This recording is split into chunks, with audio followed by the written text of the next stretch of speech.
No, I know. those threes. Big They're brother's- cute for grandmas, let me tell you. Yeah. There you go. Yes.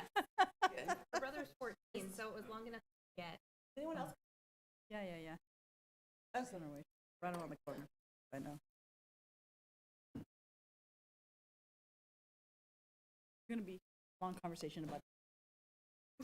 Oh, okay. Cool.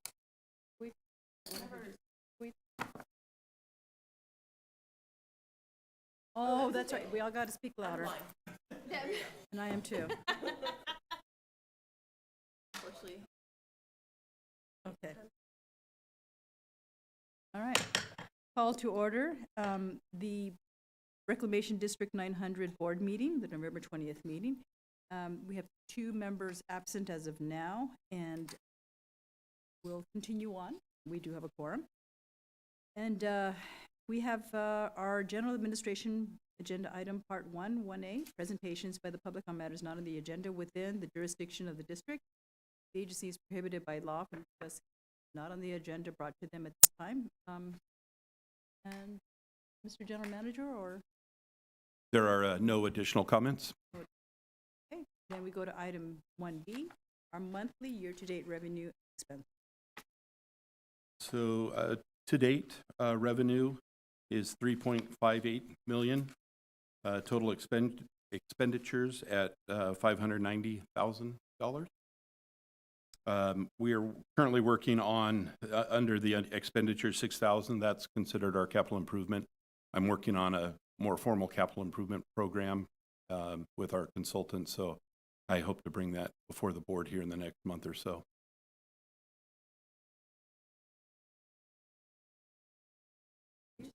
It's a quick question. Just want to make sure I'm following you. So we are almost halfway through our fiscal year. Are we on track in regards to our expenses? Because it seems like we actually haven't spent a lot of money in regard to what we budgeted we were going to spend. Yeah, this is truly based, it's July through August. Okay. Though we get the revenue up front, well, there's a month that we don't have revenue, then we get taxes paid. So we look way ahead early on, and then we catch up with the expenditures. I really, 2 things. One, I really, really appreciate having this for these meetings just to keep us in line. What would be helpful for me would be to have a column for what was budgeted as well as where we're at, just so I can look against and track. And then I wouldn't even ask you. I'd be like, oh, okay, looks like we're doing pretty good. Or, oh, looks like we might be behind. That's one of the things I plan to add, especially too with the capital improvement projects that are ongoing. So I will definitely add that. Perfect. Thank you so much. And on that capital improvement project, Erin, that'll come in the next meeting, you think, or? Probably January. We actually meet with our consultant either the end of this week or early next week, just to kind of go through all the different projects we've got going and put dollar values to our items.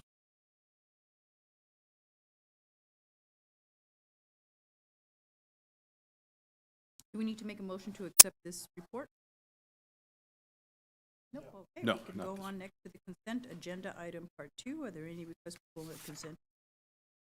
I don't need to pull it, but I had questions. Then we'll, The auditing, number 2. Yeah. Yeah, can we jump in? Okay, perfect. So Blake, I think you're aware of my questions, but I wanted to make sure my colleagues got to hear it as well. So on this, City of West Sacramento has asked us to use their auditing firm this time around. In our conversation, you noted, hey, it's going to be less expensive, which is great, but I know that we are an independent body from City of West Sacramento, so I had 2 questions that I posed to you. One was, is this going to then turn into a single audit for City of West Sacramento? So that was one of my questions. You want to answer that one first? Again, not my area of expertise, so I want to be careful how I say this, but I did talk with the audit firm that's doing this, and they had commented that there was no conflict of interest for them to audit both books. They also audit the Port of Sacramento's books, so we're in the same similar situation as the Port of Sacramento. So as for the single audit, Did you actually just ask him that exact question? Would this now be considered a single audit? So in other words, does our audit roll up with City of West Sacramento? ours does roll up. Okay, with so the it is a city. single Yes, audit. Yes. That's interesting. Yeah, and it's based on the funding amount, as to the terminology of the single audit. I know that because us RD 900 have not accepted the $750,000 of federal funding, yeah. we don't fall under the single audit requirements. Got it. The city probably does because of federal highway funds, et cetera. I don't know that for a fact, but that could be the trigger on the single audit for the city. Okay, And so a couple things. I think the answer is, but I would be curious just to get, I might just email you so I can get the answer directly from the audit firm. But I think the answer is yes, this is a single audit. It's a single audit because City of West Sacramento triggers the federal, I don't even know what we'd call it. I think it's truly a federal dollar amount. It is that a they dollar receive. amount, Yeah, and it yeah. is 750,000. Yeah. It also sounds like, though, which is good for, I think, all of us to know, that Port of West Sacramento is also within that full audit. I feel like I want to know a little bit more Sure. about our finances, but that's okay. Um, So that's not a you question. I did talk to Becky Robertson, who's the finance manager also, and she said she'd be willing to talk to you about all of this Yeah. too. So she might Yes. be the person to really help put the pieces together. That would be, for me at least, that would be really helpful, even just from like they are separate entities and yet they're not separate entities. So Sure. just fascinating from an audit perspective. Okay, so that was question one. Question two that I had for you is, it's cheaper, it makes more sense because we actually do a single audit with City of West Sacramento. So the question would be, why haven't we just used the same audit firm before? The district has been completely independent prior to about 3 years ago. And so the district has used this particular auditor prior to the RD 900 becoming a subsidiary of the city. And so that's the reason. There was no combining audits prior to 3 years ago or 4 Got years it. ago, something like that. So that's the reasoning. So once the board the city council took over as the board is when the audit could come together or needed to come together. I was going to say that's when they became a single. So 3 years ago, RD 900 became a subsidiary of, and I'm curious if it's actually subsidiary or if it's another word, of City of West Sacramento. And then through that, that's how this, okay, all that makes sense. Okay, thank you very much. Sure. Thank you. Was looking at page 12, the all-inclusive act price. Can you hear me? Sorry, page 12. Yeah. And I did see referenced in there Yolo Port, River City Regional Stadium, WASAFCA, West Sacramento Financing Authority, our EIFD district, street, what we saw. Yeah, it's all in there. And it's all rolled into one.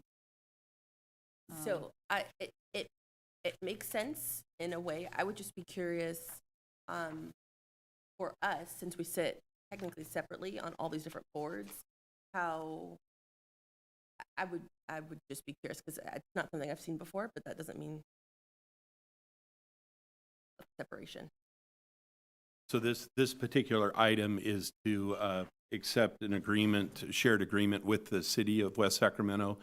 Basically, they pay the bill and we reimburse the city for the audit. So Totally just to- understand. All my questions have been answered. Sure. Yes. And out of curiosity, was one of, and I'm not sure, this is probably what was a nuance about RD 900 and the liability, Mm-hmm. and then we wanted to keep these strong boundaries as a result of that liability if RD 900 was in a situation that we wanted to make sure that administratively work, things like that. I think that was the Greg Fabian, is that why, I'm wondering, is that what your concerns were? Well, no. So there's a couple things. So that would have made sense as far as like the boundaries and the liabilities. But it sounds like 3 years ago when something changed, that actually it's all one big old gray area. And since we have a single audit, there actually really isn't a separation. And that's why I would be curious. I don't think this is a question you could answer, but I would be fascinated to know what the real separation is, not from our perspective as a council, board, reclamation district, commissioners, but really from a liability standpoint.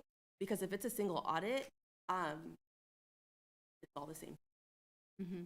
At least what I've been told legally on the business side. Not here, but in other corporate situations. Okay. So if you wanted to have I'm going to more ask. Yeah, aligned- I will.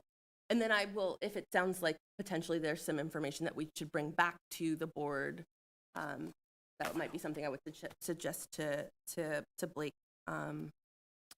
President Guerrero. That'll be. Yeah.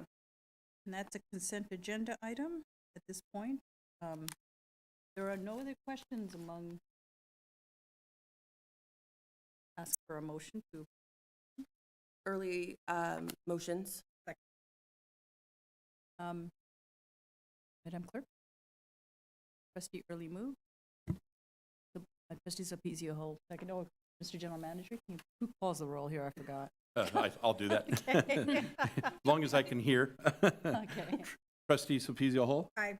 Trustee Early? Aye. President Guerrero? Aye. And Trustee Alcala, if you would like to voice in now or not? Yes. Aye.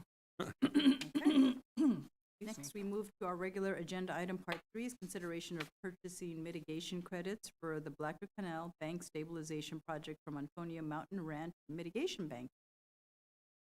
Mr. General Manager. So as part of the Blacker Canal project, of course, in September, we rescinded the construction contract due to funding with FEMA and basically lack of time to get the project done. In the meantime, we've done additional investigation, surveying of Blacker Canal to show that additional erosion has occurred from the original survey done in 2016-17 timeframe. And we brought that back to FEMA, Cal OES for their review and updated consequences, costs involved with this erosion.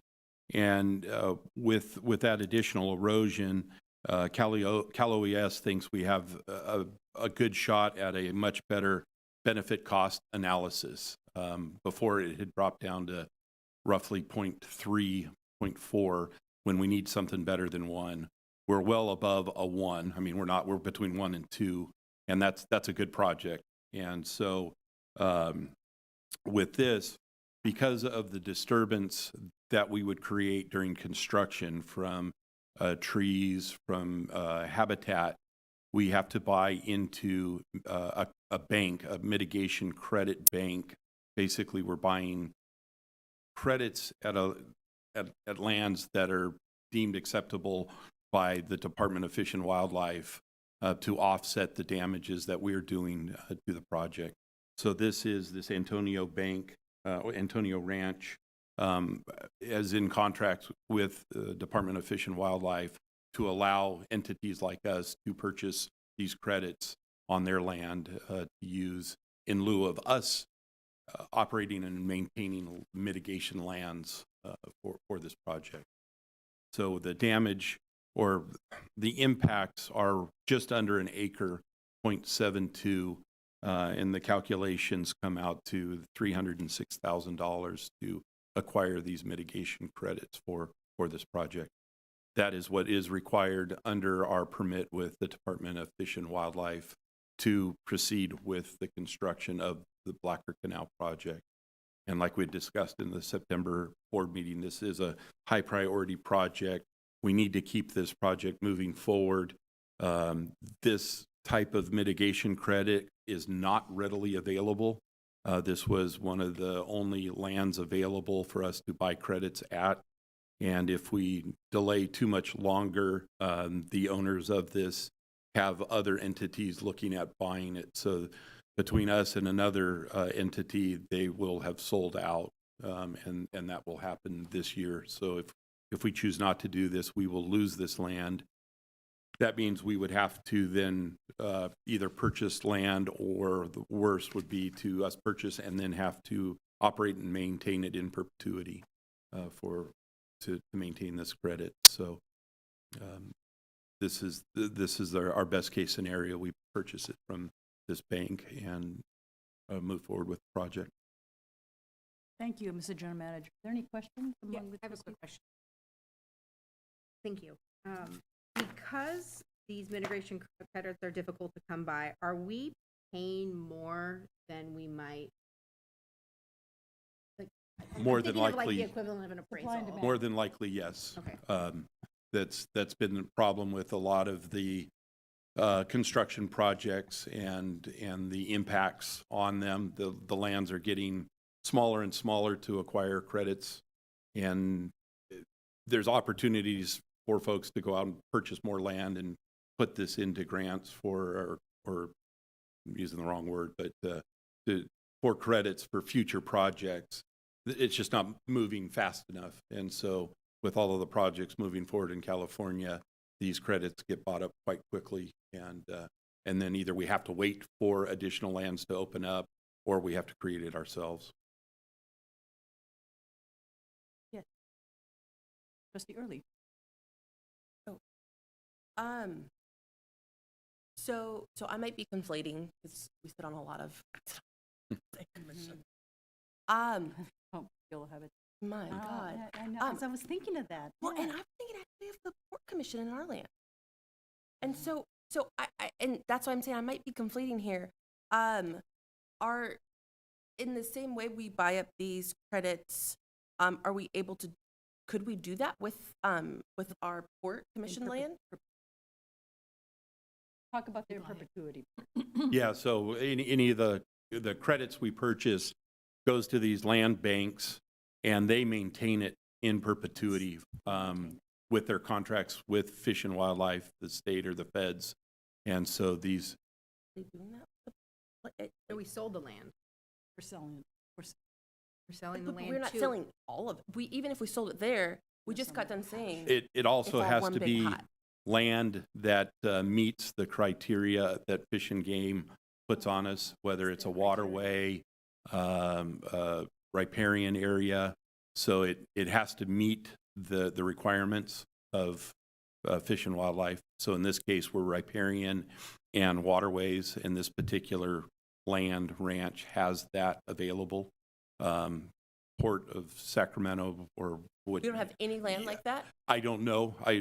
To my knowledge, no, or it The hasn't only reason been. why I ask is because I feel like we've had a couple of these conversations ourselves around land that we have to, not only sold, right, but also that similar to this, that needs to be maintained in perpetuity, has to be set aside.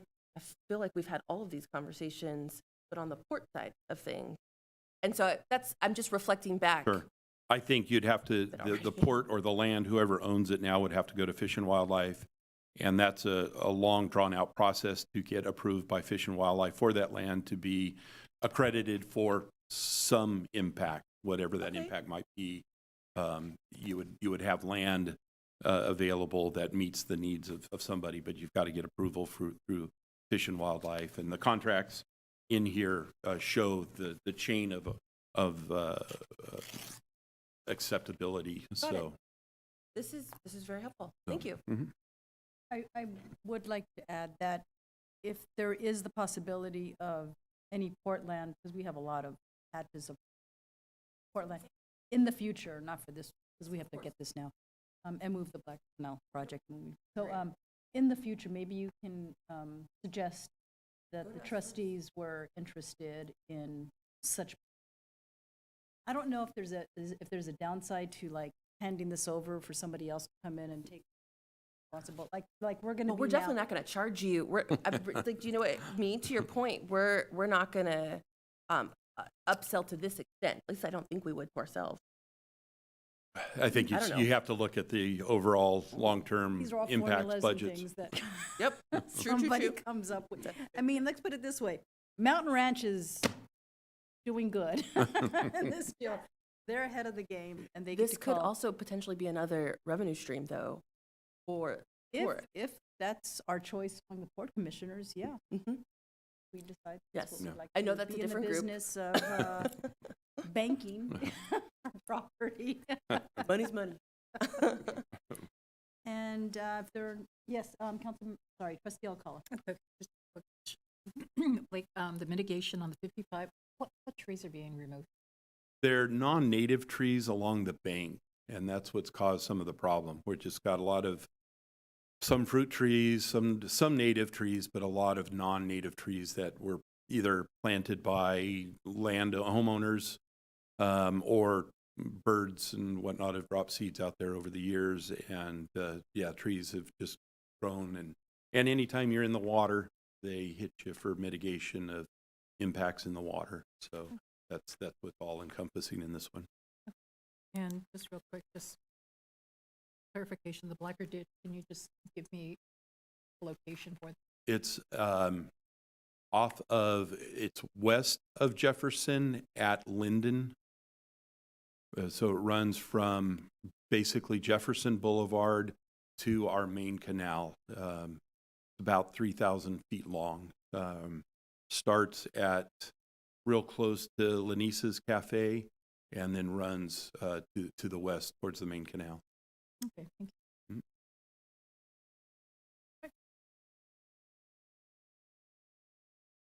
I'll move.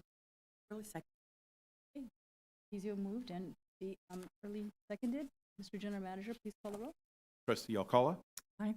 Trustee Sapezio Hall? Aye. Trustee Early? Aye. President Guerrero? Thank you. Next, we'll go to the General Manager update. Mr. General Manager? Okay, I'll try to get through this quick. I know you need to get out of here. No rush. So our duckweed issue, we worked on it for, a month and a half, 2 months, trying to pump the duckweed out. We set up a skimmer, tried a variety of different pumps, had to set up our trailers to accept the duckweed. And unfortunately, it was, we lost the battle.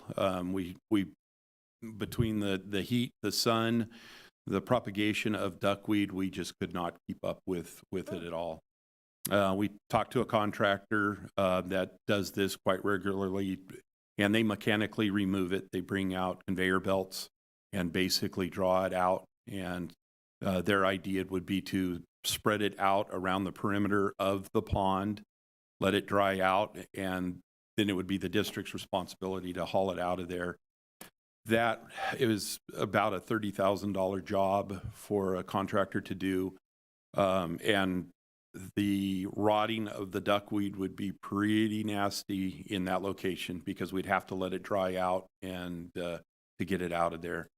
So of course we opted not to go in that direction. Our PCA, which is our pesticide control agents in this area, recommended that we stop what we're doing because we're not making any headway, and wait for the winter to come around. Between the winds and the cold, there's a potential that the duckweed will die off.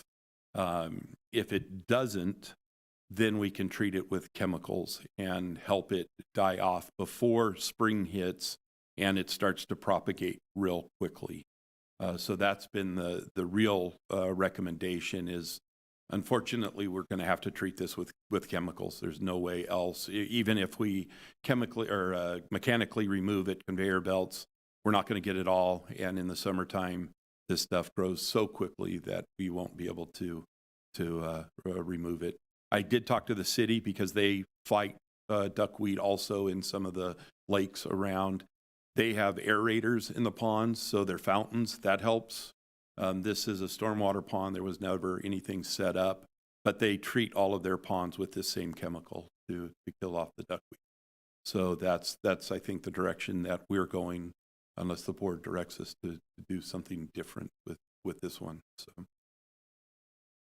So that's the duckweed issue right now. So we've pulled out our equipment. It was, all day for 2 or 3 guys out there to babysit pumps and hoses and so on. And it just, we couldn't make any headway with it. It's just too much for us. So any questions on duckweed? Yeah, just on the chemicals, so I'm assuming, and I could be wrong, but some of the lakes that you're referring to that the city treats are, in my district, Bridgeway Lake, and the aeration that goes on there, they were built, right, for this, but they also weren't necessarily built for, to ensure like drinking water or anything else like that. They kind of run off other places. And so the only thing my main thing, I guess, that I would be concerned about is that this was built for something different than what we have in like the lakes. For example, what does this waterway connect to? Potentially, if we started to put chemicals in it, how would we be impacting the environment? So the chemical that we use for treatment of duckweed and others, it has an eye irritant to it. Other than that, it's a relatively safe chemical. Per our permits and so on, the water does get tested for anything else. But this particular pond, it gets discharged into our main canal, and then it gets discharged into the deep water ship channel. So in a long roundabout way, that's where the water goes. Kind of the same thing with the city's ponds. At some point, it either evaporates or it gets into our main canal, then it gets discharged out to the deep water ship now. So, but yeah, it's under permits, and our PCA monitors, or our consultants monitor the water quality and make sure that it's safe to discharge, or if swimming is allowed or whatever. In this case, this was definitely just a stormwater pond, and Bridgeway Lakes and others may have boating and things like that, but I think there's signage out there, no swimming and so on. So it's just boating and. Do people fish in it? They do, yes. Okay. There's 2 ponds that are connected in this particular case. They typically fish in the pond that's on the north. It's much bigger and cleaner. But there are fish in this other pond. There's actually otters, or one otter, and there's I'm assuming turtles in this one too. So again, the chemicals don't impact the fish or the otters. The impact is if we killed everything that was there today, right now, it would create an oxygen shortage in the lake, and that would kill off the fish. So we don't want to do that either, because that's another issue with smell and. I guess my only question, 2 questions. One, you said it was an eye irritant, so it's just an eye irritant for humans. So it's not, because you just named otter. I don't know if an otter's a mammal according or to not. the safety, it's an eye irritant to humans, and so don't get it in your eyes. If you do, you wash it out. That's relatively safe, but it can burn. Okay. And then just, then lastly, this is just a nuisance, but it doesn't actually, what's my pros and my cons, right? Because the con is we potentially would be putting chemicals into this pond and the environment. The pro would be the weed goes away. Why do I care if the weed is there or not? Outside of like, it just looks bad. It looks bad. That's primarily the issue. The duckweed, it's not an algae. It's a weed. Birds eat it. Some fish eat it. None of the fish around us are duckweed enthusiasts. But it's not. It's a visual impact more than anything. So. Got it. So it's like using pesticides on the weeds on your grass because. Yeah. I just don't like the way Yeah. the weeds look. Yeah. Got it. Okay. Thank you. Sure. Yeah.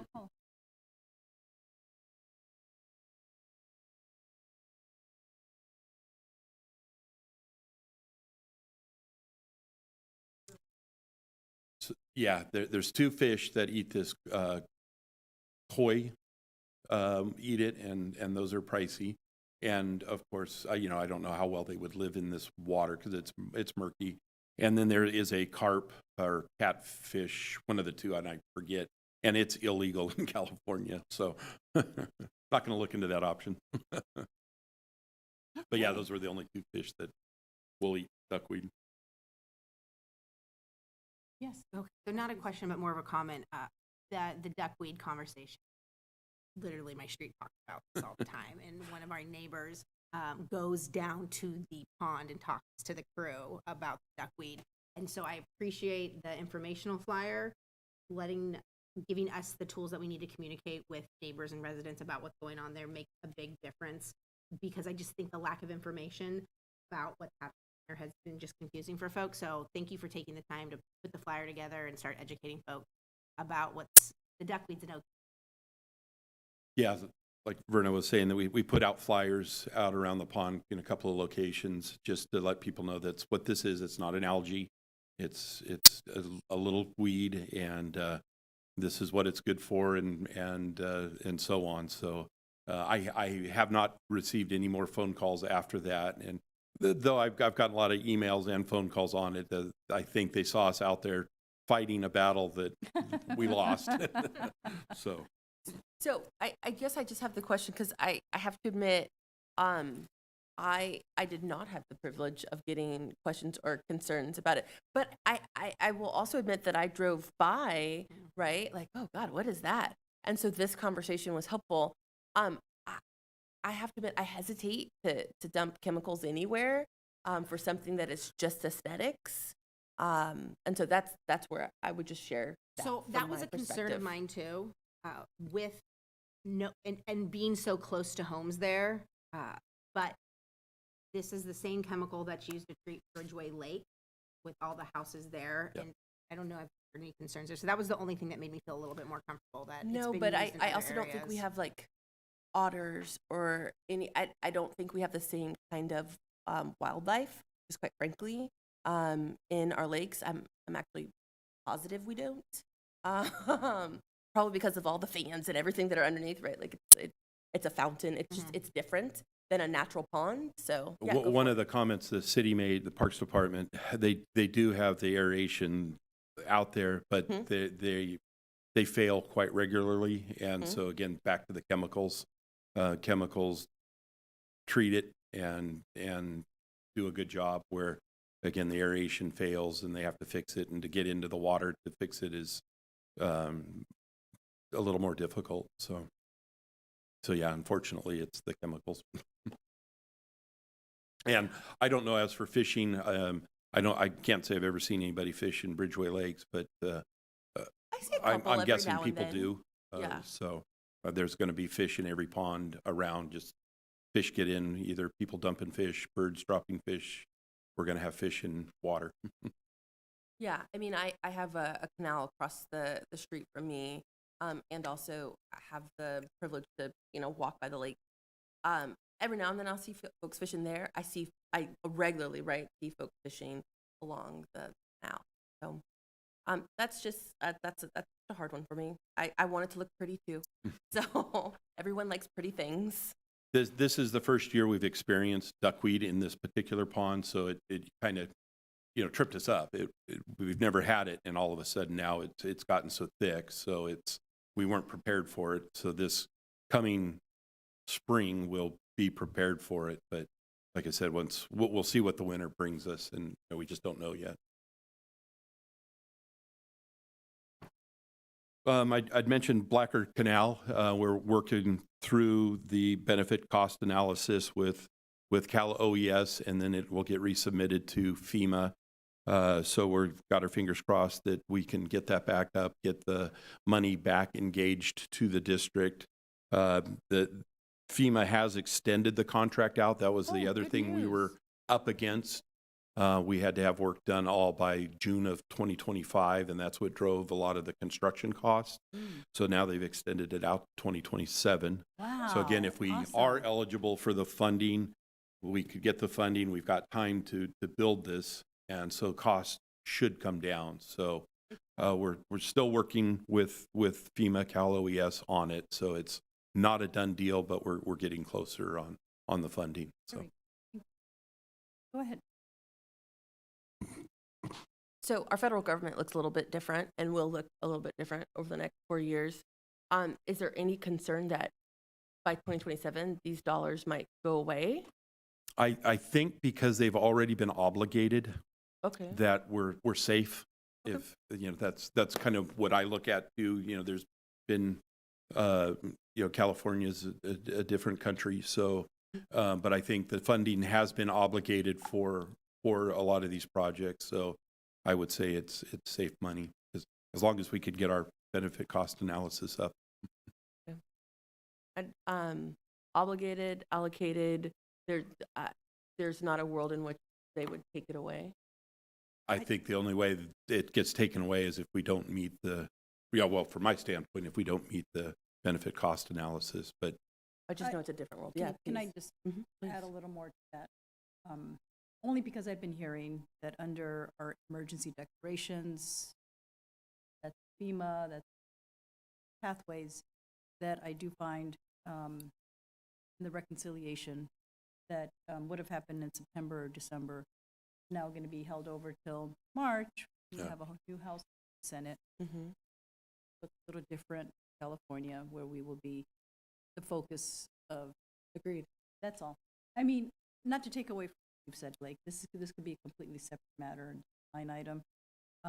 But those are, so It's a real threat, right? with the concerns that we had with wildfires when we declare an emergency, I mean, fortunately, we are repairing our levees, we get that funding. Mhm. We have the New START, so it's ongoing.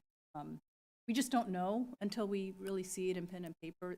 That's where I would say, I don't think we all get, as far as me and my other hat, what are the possible consequences? And really, you can't put It's staff hard to do on the that. crystal ball. I guess Yeah. the only thing I would ask though is like with that, because I completely agree, is maybe just asking the question, should we ask the question of staff at the federal level? Like how appreciate the extension? How comfortable are you with the, I would just suggest that you keep us informed Sure. once there's something on paper. Yeah. But all these threats and things, and if we need to be running out to DC fighting for our money, that's what we need to do. Mhm. And we need to have our allies, our neighbors, we work as a region. Mhm. And we have a combination we have a bipartisan region, fortunately, where Pat Hume goes out. Yeah. So I've actually started working with my colleagues who's yeah, I'm just, asking for us to work together as a region because of the potential losses of federal funding. mhm. And just trying to be supportive where they can gain some wins for themselves, but also we need to work together as a region to prepare ourselves. And I think it's more us to fight it, and as staff are aware, and we have Holland and Knight. I'm not sure who covers this, but for you, but Holland and Knight covers our levy protection, and we have another firm that. But if there's any way to just gain intel from your network about Sure. these funding sources, I'm not sure. I don't think you have a firm. Yeah, I mean, maybe that's something we could. No, you don't. Okay, so we don't. So I- we I don't don't have think we- anything. And I wouldn't suggest setting aside any money for this. You have a firm, but to the extent that you have your network, your association, Right. whoever's your arm who And watches out for money to keep us informed. And I think I was just asking, so yes, and from just a simple standpoint of, to the extent you have a relationship even with FEMA itself and the staff there, trying to get a sense of how comfortable are they with the longevity of these dollars. Sure. That's actually more of because they're actually living it, and so they may be able to also at least give some level of behind the scenes. I think, the last many years, the disasters in the U.S. have been very extensive. And so FEMA is very, very understaffed. And they've got a pretty extensive review process when we submit claims to them. And so some of the bigger claims get caught up into their process, the review process.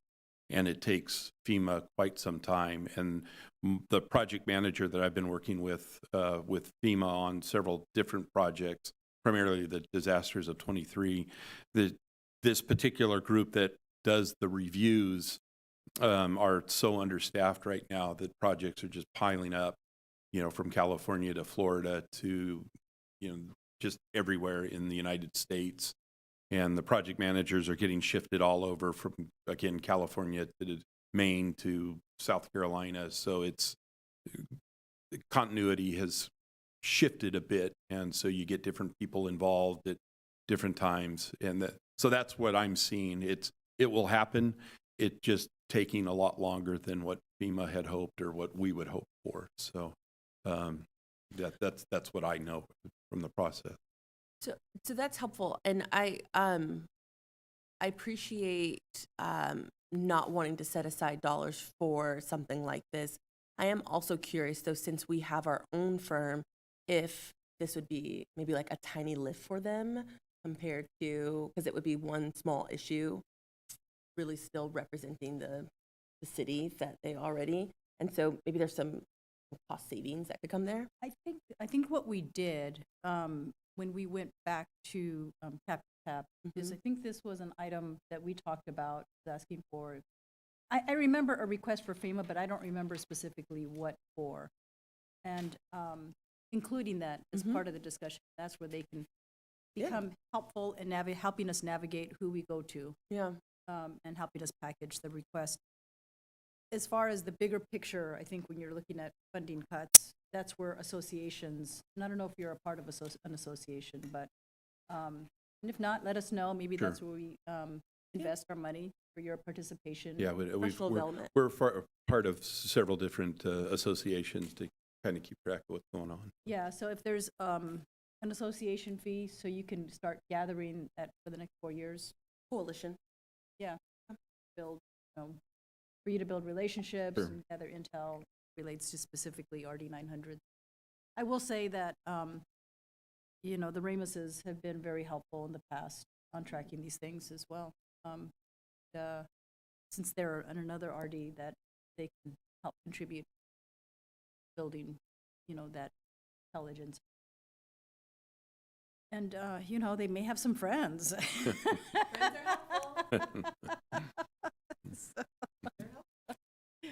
Now, there are some unique jurisdictions that'll be luckier than others. Yeah. Right. Any other questions on that agenda item? All right, real quick, we did our DWR inspection September timeframe. I'm losing track of time. Everything good shape. We did get a couple. They rate us acceptable, minimally acceptable, and unacceptable.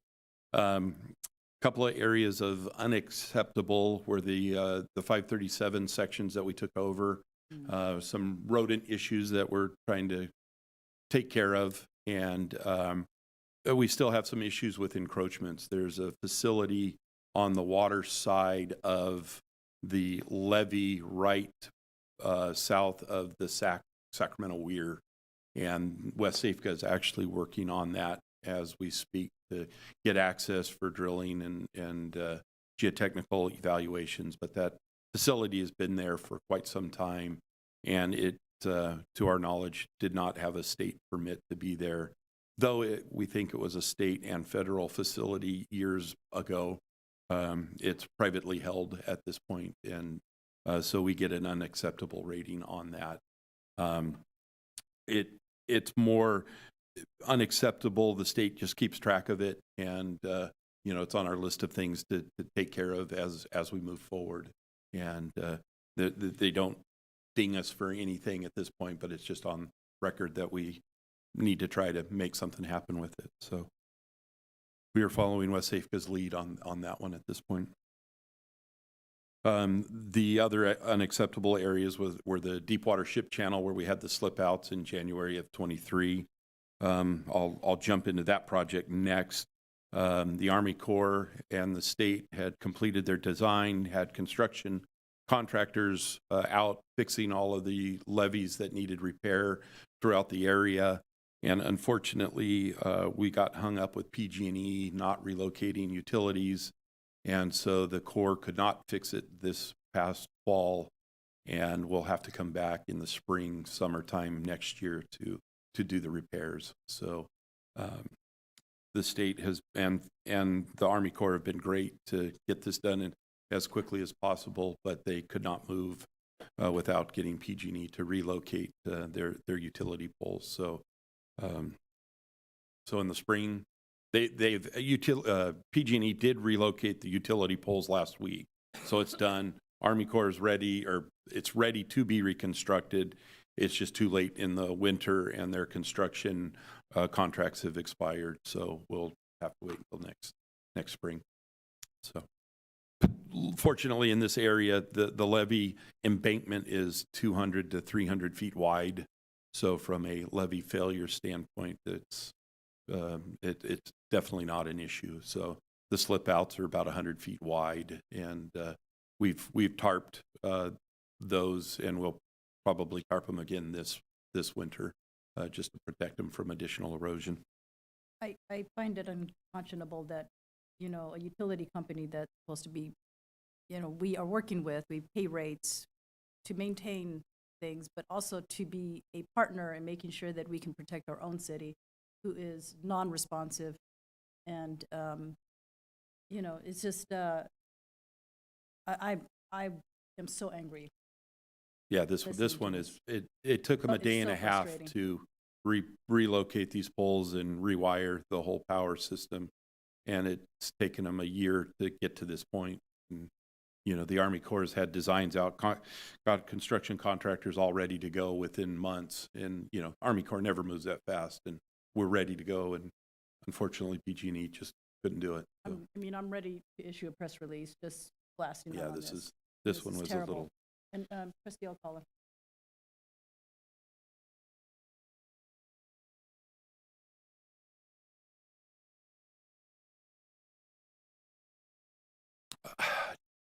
I don't think there's a financial impact. I think it's just more of a visual impact right now. So it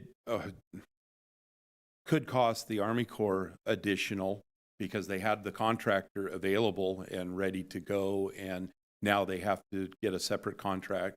So in, I guess, a roundabout way, it's costing us all a little more money because it'll have to, you know, something that they could have done this year now is a separate contract for next year. So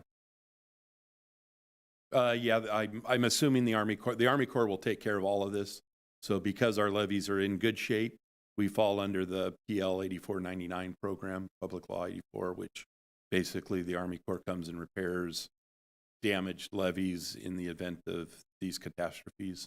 So we fall under that program. And so the good news is we really, as the district, didn't have to do a lot. Of course, we help them in contacts and open gates and get them there as quickly as possible. But we haven't had to pay anything, luckily. And I just have one question. I'm not sure if it's related to, the attorney can just say it's not related and we conversation. The question is about we're growing, our city's growing, and we have projects that are up for approval. And the concern is around flood protection, that there are not enough escape routes. And my impression is there's a lot of work being done in our levees to protect our city, and the risk of a flood is a lot less today than, say, the early 1990s, which is what the timing is being referenced. And so not to reference the PG&E because that's still pissing me off, but, you know, our levee protection right today. Can you answer that question? Are we safer today than? Yes, and actually, we met with the city fire department, police department here end of last week to discuss all of that. And so yes, by far, the city is in a much safer position than they were in the 90s. And, you know, I think when the Southport levee was built, you know, that did a significant amount of improvement protection for the city. Now, as for the formal 200-year level of protection. Ralph can jump in on that. I don't think we've achieved that yet because the Army Corps is still evaluating the northern parts of the city. And so we're going through all of that process now. But those are more robust levees up there. They're wider. And so the likelihood of failure is a lot less than what the Southport levee was. So I think generally speaking, the city is in, much better shape than it was, 20 years ago. It would be, for me, it would be helpful if there was a breach, whether it be the north or the south, get the Southport levee, if there were a breach, what it would look like, so that we can all in our minds, mentally prepare. And if it's in the north, I would assume it's where Trustee Alcala lives, in that area. That and the evacuation routes and things like that. You know what? I think people can instill fear and panic, but if there was a way to educate the public through, one of those simulations, Sure. little breach happens, and then where do people go? And Yeah. then just continue to play that out for the public to learn how to. You never know. I mean, with our lovely bomb cyclone that's showing up again, Sure. or the atmospheric rivers, I mean, people start Mm-hmm. getting really nervous. And I just want to make sure that the people are educated. I'm glad you brought that up because during our discussions that did come up. And Wes Safka is going to lead the charge at informing the city council of potential breaches both in the north and the south. Excuse me. The police department does have escape routes in mind. We're challenged with that in general, but they do have a plan. West Safeka does have a model to show the impacts of a breach and how quickly the south or the north basin fill up. And so here, probably sooner than later, we did talk about getting that information to the city council so they understand what it is that could happen in the event of a breach and escape routes and in which direction to go. That would be, I mean, I got yelled at after the Yarborough decision, and it was like, you're gonna kill us. I mean, it was pretty aggressive, and some information to the public about, because I know, based on doing a lot of advocacy around levee protection, I keep trying to tell them it's not true, but it's just my word at this point without more information. Sure.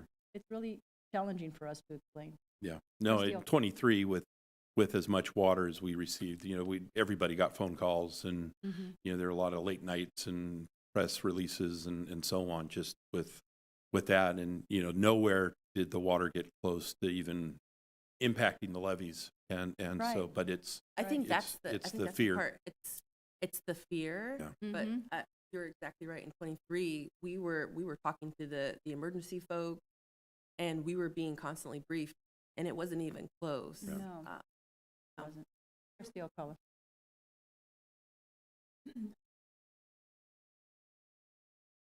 It was about 4 hours. Mhm. was That was that 4 Brian Marshall hours. one. In here. so for us, we would report to the fire department that, hey, we've got a serious problem, and then it goes up to the county. And of course, being a reclamation district, we also can report it to the state to get state support immediately. But it would start with the fire department and get the ball rolling. Because I think that was one of the concerns and questions. We start to contact too many people and misinformation gets out. And, CHP is responding to something that the city police should be responding to. And so it's really a communication identification. And so we would start with the fire department. And as it progresses, then we would decide whether it needs to move to the state or the county. And because there is also different declarations of emergencies that would need to take place for funding purposes. So I think the county starts the declarations and then it goes from there. The only thing I would just touch on, just hearing one or what you had to go through, but also what we're talking about now and the atmospheric river / bomb, cyclone bomb, I think is what it's being called, that's coming, is part of what we saw, I think it was in 23, that made us actually in our strategic planning meeting for city council put together a emergency comms plan and consultant, was because of things like this, being able to communicate. And so there might be a world in which we can tap into that contract to ensure that our citizens and community understand what emergency preparedness looks like, and also what the escape routes and options are, and that we actually really are prepared and try to fight misinformation. That's actually why we put that consultant in place. Yes, I remember though, so Blake, the flood that happened, flooding. Knee deep. prior to the consultant and how and the My point- sheer amount of misinformation. My point was, if the rain lasted 4 hours instead of just that hour and a half, Oh, sure, yeah. we'd all be feeling it in our homes. Yeah, but I can't explain why that happened. It wasn't a levee breach. so two things. One, yes, but also there are releases and valves, and we learned that during our emergency, right? That happens when the rain starts to get too high. Yeah. And so yes, maybe it could have been 4 hours, but then other things would have gone into place to ensure that actually that didn't happen. And also, funny enough, that wasn't the worst rain that the city has ever seen. And so to your point of like, we're in a better situation this right now than we were 20 years ago, and our city has experienced worse storm, and we're in a better place. So with all that being said, there might be some coordination that could happen that we could do on the city West Sacramento side, using that consultant to help. And with some of I know this. the fire department and police department were talking about that too, trying to communication, the website and so on, to try to make it clear and so no miscommunication. But I think, like's been discussed, city streets start to flood. Is that a levee breach, or is that because the storm drain system can't handle the rain, the runoff? So that's what you're dealing with, and so that information just has to get out to the public that no, this is not a levee flood. Your storm drains can only handle a 10-year storm event. We got a 25, it's going to flood. Yep. It's Yeah. localized flooding. And to the extent that people are reminded of such a situation, to be prepared with the sandbag, like, yeah, you're on your own right now at that point with the sandbag. So, yeah, that's Our sandbag this cycle. we do have we yes, there's Okay. announcements. out Yeah, on the city has sandbags. sandbags. The district does have sandbags. We don't provide them to the public. We get them from the state, Are we going and up? so, but the city Is that does. Okay, we're going up. Let's go back. Okay. Apologies. I got the eye. All right, I'm keep turning going. my mic off. Okay, well, hurry up here. I just see the time. The YOLO Bypass East Levee South project, which was complete last year, has experienced a failure. As the Army Corps was trying to, and this is Army Corps project, as they were trying to close it out, they were seeing some bulges in the levee. And so they did some investigation. And part of the project was putting additional riprap on the waterside slope. And this is on the western side of the district near the causeway bypass. And so they've determined that there's a sub-base issue under the levee. And so there's about 1,800 feet right now that they've got concern with. So what they're doing next, go to the next one. See if, so you'll see that a lot of the text, those are boring locations along that stretch of levee that the Army Corps is doing. So what they've decided to do is they're building an adjacent levee next to the existing levee. They're going to remove the rock, the riprap, and unweight the levee. And that rock is going to go into the Tule Canal, which is right adjacent to the levee. But they're going to build us a second, call it a secondary levee on the land side, just to protect the city through this winter. and then come back next year with a permanent fix. Don't know what the permanent fix is yet. They're still working on it, but in the meantime, they are building a setback levee to protect the city where this problem has come up. So I wanted the board to be aware of Thank you this for that update. location. Yeah, if you can keep us posted on this. So it's with the port, the port property, that's where it looks like, so it's not, so across, where's the bridge? Yeah, so it's where it comes into the Deepwater Ship Channel from that point to the north. It's about 2,000 feet that they're rebuilding, or they're adding a new levee to our old levee, so it'll be twice as wide as what it is today.